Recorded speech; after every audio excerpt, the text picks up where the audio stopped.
keep it real with ya. Basically, over the course of that time, between mid-year 2021 and early 2022, I went through the process of cutting everybody off in the family, minus my sister, which she is still kind of cut off. It's not like me and her are talking a lot, and I'm like announcing everything to her, because I also understand that she still very much doesn't fully like vibe with what I'm doing and the life I'm trying to live. So ain't no point in me telling her all of my business so then she can go and tell everybody else all of my business, because it ain't nobody business but me and the people who support me and want to see me do good. I don't need the negative energy of her telling people about me and then them wishing the worst. So I just don't think that people who don't want to see me succeed deserve to know about all of my successes or the things that I'm doing or planning or moving towards.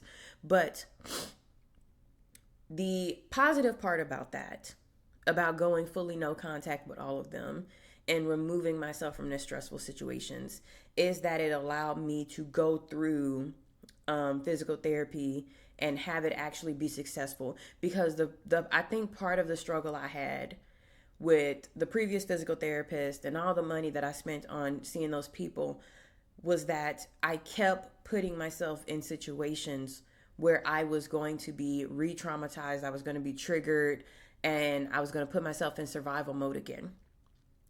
Because it was not enough to go to a family event and then park on the street so nobody blocks you in so then you can leave whenever you want to. It wasn't enough to go to an event but then hide in the bathroom. It wasn't enough to try to set boundaries and tell people not to disrespect you or, walk away from a conversation if they disrespect you. It was not enough to do any of that. In some situations, there is a physical safety issue as well. So it's not this whole thing of like, I'm gonna go and I'm gonna tell them that I'm not gonna take their shit anymore. That was not gonna ever work with my family. They could beat me up. We own a lot of guns. And people get drunk. A bunch of drunk people with guns do not do well when you tell them about themselves. So it was never going to be this big confrontation where you tell everybody off, like the episode of Family Guy where Meg told off the family and they all actually listened that one time. You know what I mean? It was never going to be that. It was not enough to set boundaries. It was not enough to communicate to people when they have hurt you or upset you. It was not enough to do any of that, because there is no point in trying to set boundaries or communicate with people who are committed to misunderstanding everything that you say. When someone has already decided who you are, there's no point in talking to them anymore, because there's nothing you can say that is going to break through that facade that they have built of you. That communication is not a one-way thing. So if they're not going to be receptive to it, there's no point in wasting your breath. My therapist has asked me this question multiple times. If you do this, if you say this, what will you get out of it? Well, I just want to tell them about it. But what will you actually get out of doing that? What is the benefit to you? And if I can't answer that question, then I'm not going to go down that road with them. I'm not going to have that argument with them. You know what I mean? So make sure I got everything up here. So it became more and more apparent that the communication was not going to work. The respect was never going to be there. Um, and so I was only going to be constantly triggering myself by staying in those situations. So being out of that situation meant that I could actually make progress in physical therapy. I could actually get to not complete feelings of safety. Obviously, it's not something that immediately happens, but to feel more safe to the where I can actually relax my muscles and actually have my doctors do stuff that, sticks. And then moving, because, I have to move every now and then because, people sell your information on the internet, and then people who you don't want to know where you live be finding out where you live. But then moving further and further away physically helps with increasing that safety. And it's not something that I would have been able to even imagine doing if I was still going around people who were committed to me being a part of this enmeshed emotional incest, manipulation, addiction era. I also realized that when I was further away from my family, I didn't drink as much. I didn't drink as much as I did before. I used to get so drunk that I would just be throwing up, and that was a normal thing because my family is so sick that it's just like a normal thing. You act a fool and you throw up and whatever. And the more I was away from them, the more I was like, I don't want to feel like that. That's not a fun thing to do. You know what I mean? That's kind of weird. That's kind of wild. Um, I was relying less and less on stimulants like wine or coffee or anything like that to help me deal with my emotions because I was able to focus in therapy on better dealing with my emotions. I was able to tackle more difficult things because my body felt like I was a little bit safer than I had been before. So I was able to get further in not just physical therapy, but also regular therapy. And to even be in a position where I could, chase, like making more money at a job or getting a better job or, having doing something with my car or going on a trip and doing all these good things. There were so many people in my life, especially my parents, who were always trying to convince me that I could never do good things. And they would tell other people, of course, that I could always do good things. But when they spoke to me, it was, you cannot accomplish anything. You cannot do anything good, without me here to help you do good, even though they were actively sabotaging everything that I did. Um, but the positives of the no contact was just that I could get away from people who were constantly telling me that I was going to fail all the time. And I was able to actually be brave enough to make big leaps, like going to Mexico by myself or going to London by myself, like taking these trips without having to deal with somebody telling me something bad was going to happen to me every 5 seconds, because that stuff is like really wears down on you. And so it did free me up to be able to reach greater heights in life, whether or not I had a specific goal or not, who knows, but just to be able to do things. Like there's a lot of stuff that I've done over the past few years that I would never have done had I still been in contact with people who were always trying to convince me that I was going to fail at everything. Um, the negative side of that though is I didn't want to go no contact with everybody. I did not want to go no contact with everybody. Obviously, there were children in my family who were not a part of all of this drama, right? Like the kids who were younger than me, they were not coming to me to talk to me about my mother and like all of those stuff. They were children. They had nothing to do with any of that. And I'm grateful that they were not, sent after me because that would be extra messed up. But the difficulty of that was also that they were children, meaning I had to deal with their parents if I wanted to have a relationship with them. And guess what their parents were doing? You guessed it, being flying monkeys. Flying monkeys, like coming after me just like my mother would want them to do.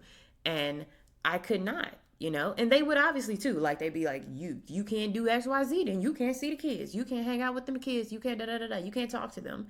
And so I had to go no contact even with people who were kind of innocent in this situation. And that was very, very unfortunate because I missed them all the time and I love them and I would want to have a relationship with them, but I'd have to get through their parents first. And obviously they don't know that. Like who knows what their parents have told them as the reason for why I don't come around anymore or I don't talk to them anymore or anything like that. Like who knows what they've been told about me in my absence. Probably something negative, just knowing my family.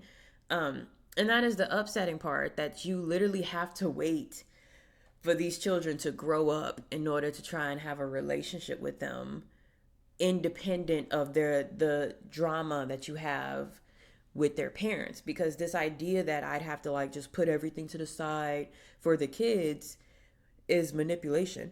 In an environment, I'm sorry, my allergies are killing me. In an environment where it is seen as a normal thing to use your children as a weapon or a tool for emotional manipulation, I could not play the game of, well, if you really cared about them, you come around more. You know what I mean? Because that's literally just a trap. It's literally just come over here so all 15 of us who were just randomly at the house can all gang up on you and yell at you and intimidate you.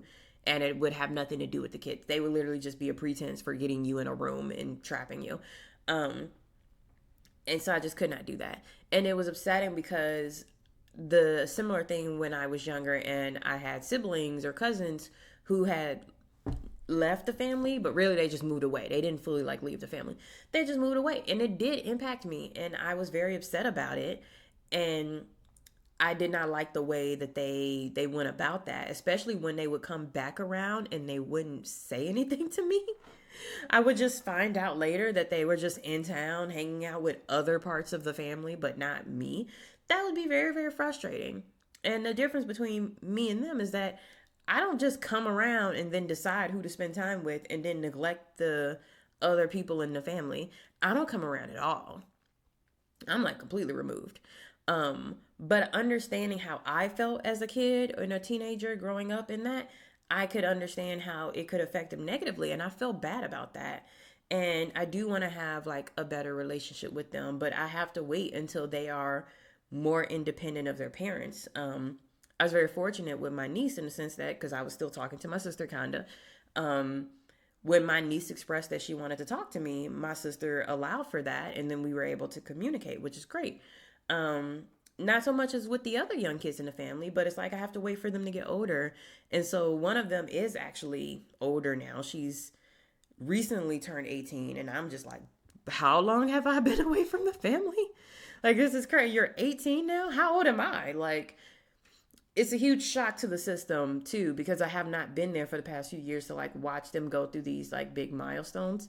Um, and I hope though that I'm able to have a conversation with them and I'm able to have a relationship with them as they turn 18 and or they go to college and they distance themselves from the family as well, because it's become very apparent to even the people who are convinced that I need to get over myself, that people who leave the family, who do not, buy a house down the street from them and all live and hang out and smoke weed and drink all day together, when they leave the family, they do better. Whether that's a better job, whether that's their mental health is better, like they make more money, like they just do better in general, because everybody in the family recognizes how dysfunctional and toxic our family is, but they also feel like it's illegal or something to actually remove yourself from that situation. Like that's not an option. But it is very much an option, and I've done it. And just as they've seen me grow with the therapy that I had gone through and how I'd improved even while still being around them, they gonna have to watch from afar me growing and improving away from them. But yeah, I was just thinking about it, like it really hits me emotionally sometimes because of the fact like I had to give up so much in terms of like what people usually have. Like you think someone having a large family, that would be a great thing, but when it's as toxic and dysfunctional as the family that I came from, it is literally like a prison, and you have to break out of the prison in order to go live a better life. You cannot thrive or succeed fully in a place like that. You can't succeed and thrive in the place that made you sick in the first place. It just does not work that way. And whether they understand it or not, they just got to deal with it. Don't really matter to me. I blocked them all, remember? Cause I think people like, you think about like, do you miss them? I miss the kids. I love the kids. The kids were innocent in all this. Again, they had nothing to do with nothing. Like they are all very innocent. Whenever I used to feel like, cause I don't feel like this anymore. Cause now I'm looking back like, damn, look at all the shit I've accomplished. But back in the beginning, when I did feel that kind of like lingering, like loneliness or like missing, I had to realize that what I was missing never existed. Like the comfort, the security, the safety, the unconditional love of a parent, like all of those things are things that I did not have in the first place. And I was yearning for something that I never had. I was missing an ideal. I was missing like what I saw on TV as what normal families were. Or when I was in college and I actually met people who had healthy relationships with their parents and the rest of their family, I was missing that, but I never had that. So it is really, really, it's a really weird feeling in the beginning. But once you come to accept that that was never there and that is not sitting there waiting for you to go back to it, you stop missing it so much. You know what I mean? Because for me, it's not an option. There is no go back and then you won't feel lonely anymore, or go back and then you'll feel secure again, or go back and then you'll have your parents again. I had my parents in the first place. They were not parenting. Mother was not mothering. Father was not fathering. Okay? They were not acting like parents ever. So this whole idea of like this comfort of the mother, this comfort of the parent, or getting back to your roots or your origins and stuff like that, none of that was there in the first place. So there's nothing to go back to other than like trauma and pain and triggers. Like there was a moment when my sister asked me if I wanted to get together with like my mom and one of my brothers, and I was just like, why would you ask me something so ridiculous? Like, why would you? I was confused, like genuinely for a minute, because I was like, why would you even think that that's something to ask me? But then I was able to step back, because again, being no contact has helped me so much in my mental health that I was able to take a step back, not allow myself to get sucked in, not allow myself to get triggered, and say, this isn't you. This is just my mother trying to manipulate you to get to me again. It's not your fault. You think you're doing what's best in the moment. You're still enmeshed in all of that. So you're just doing what you feel is the best in the moment to relieve the stress and the pain that you're going through right now. No, thank you. I do not want to go and have brunch with you and my mom and my brother. Like, no, I don't want to do that. I'd appreciate it if you didn't try to invite me to things anymore. I have no interest in it. If it doesn't involve the children, I have no interest in it. And for me to just take a step back and recognize it ain't even about me anymore. Like sometimes it's literally when you're far enough away from these people to where they can't hurt you, and they just be doing, now they look crazy because they're just doing stuff. They're just doing power plays. They're just being manipulative to try and find ways to get people back into their life, or to get that supply that they've been, they lost the supply when they lost you. So now they're going through other people to try to get to you because it just doesn't feel as good. Some people genuinely enjoy breaking down other people. And you don't have to be around those people. You can literally remove yourself from the situation. And that's what I did. I have no intention of going back. It's ludicrous. It's ludicrous. Like when I told my therapist, she was like, like why would, no, it's stupid. But instead of me being triggered like I would have been, 2 years ago, and been like all upset for the rest of the day, I was just like, no, I'm not doing that. Like, what? No.